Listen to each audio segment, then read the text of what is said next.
I feel deeply honored and privileged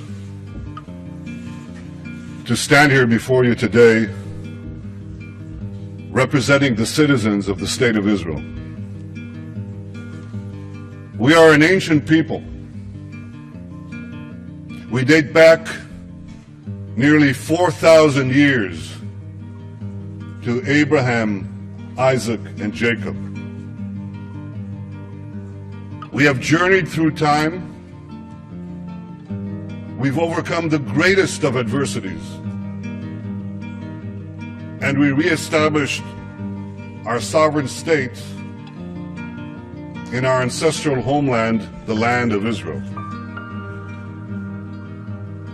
Now, the Jewish people's odyssey through time has taught us two things.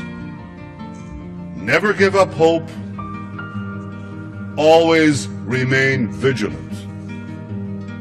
Hope charts the future. Vigilance protects it. Today, our hope for the future is challenged by a nuclear-armed Iran that seeks our destruction.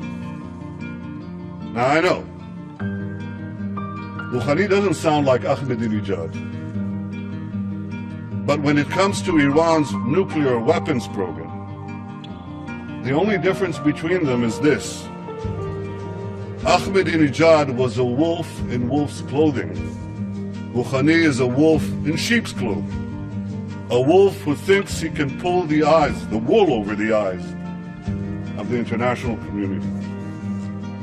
The last century has taught us that when a radical regime with global ambitions gets awesome power, sooner or later, its appetite for aggression knows no bounds.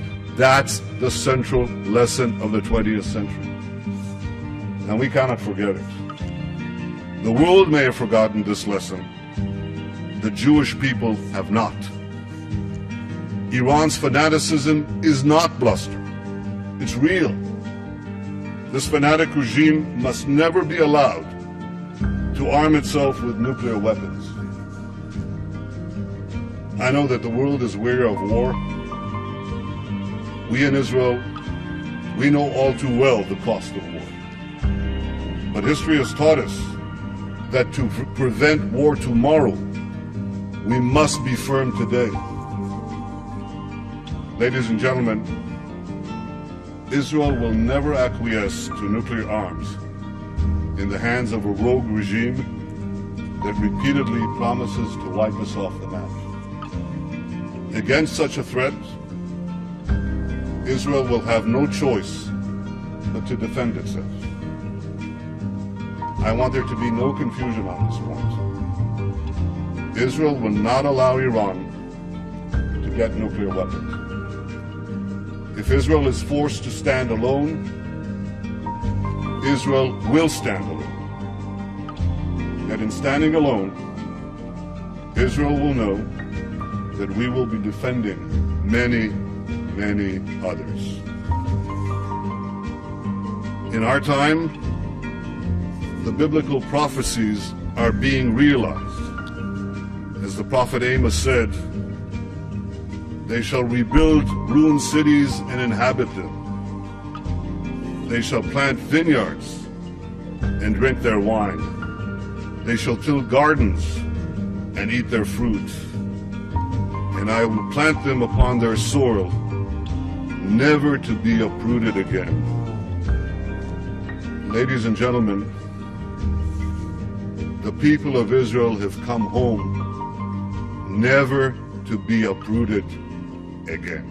A Fox News alert for you now on a looming danger. Iran may be even closer to getting a nuclear bomb than we previously thought. A new assessment by one of America's top nuclear experts says Iran could produce enough weapons-grade material to make an atomic bomb in as little as 1 month.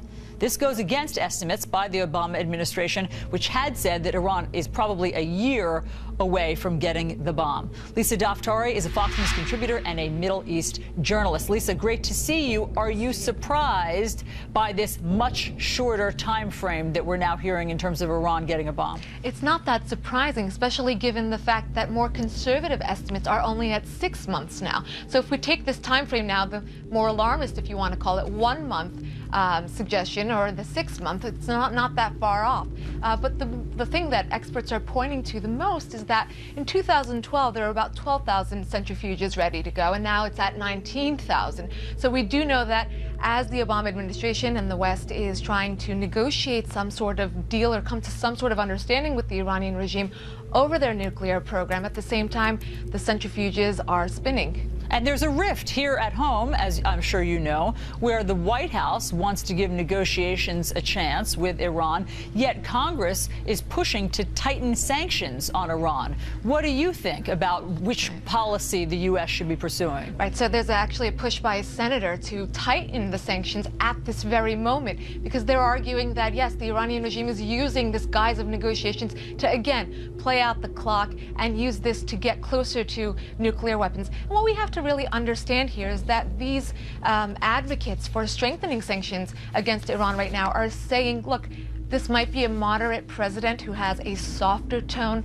in Iran than we've seen before, but they're still saying our bombs are for nuclear, for peaceful purposes, and that's what we saw from Ahmadinejad, who was a more hardline president. So if we're seeing the same actions by this regime, we can't actually believe anything until we see them, stopping those centrifuges. And they've come out and said, this new president, this new Iranian president has come out and said, we will not stop uranium enrichment. And that's what we really have to see from them to actually believe that they're not going towards a nuclear bomb. There's often a fear with sanctions, it's certainly true in North Korea, that they end up hurting the people more than they end up hurting the people in power or the president. Is that true in Iran as well? Right, and I'm so glad that you brought this up, Allison, because that's really the main point here, that the people of Iran are suffering. There's two economies in Iran. There's one, the regime's economy and the people's economy. And as you can imagine, the regime is masterful at passing this burden, this economic burden, onto the people. So common goods are hard to come by.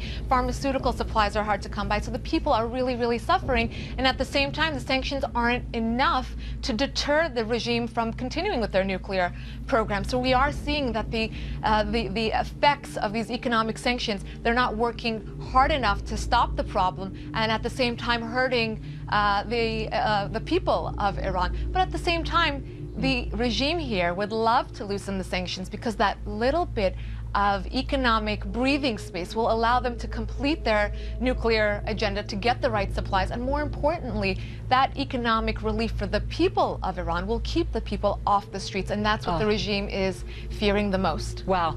Thanks so much for that perspective. It's obviously so complicated. Lisa Daftari, thank you. My pleasure. Terrific guest, too.